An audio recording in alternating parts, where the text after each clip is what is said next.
യുഎഇയിലെ Indian പ്രവാസികൾക്ക് ഇനി ഈ പാസ്പോർട്ടിന് അപേക്ഷിക്കാവുന്നതാണ്. ഇലക്ട്രോണിക് ചിപ്പ് ഘടിപ്പിച്ച പാസ്പോർട്ടായിരിക്കും. അതുകൊണ്ട് തന്നെ ഇമിഗ്രേഷൻ നടപടികൾ വളരെ സുതാര്യമായിരിക്കുമെന്നാണ് അധികൃതർ അഭിപ്രായപ്പെടുന്നത്.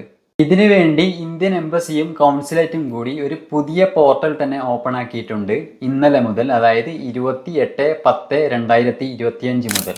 സോ ഇതിൻ്റെ ലിങ്ക് കമൻറ്റ് സെക്ഷനിൽ കൊടുത്തിട്ടുണ്ട്. അപ്പോൾ പാസ്പോർട്ട് റിന്യൂവൽ കാര്യങ്ങൾക്കൊക്കെ ഇനി മുതൽ ഈ ലിങ്കിൽ കൂടിയിട്ടാണ് ചെയ്യേണ്ടത്.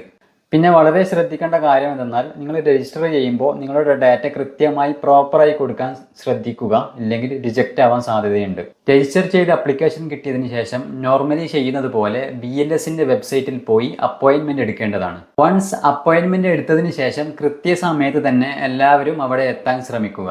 അപ്പോൾ കൂടുതൽ വിവരങ്ങൾക്ക് ഞങ്ങളെ കോൺടാക്ട് ചെയ്യാവുന്നതാണ്. ബൈ.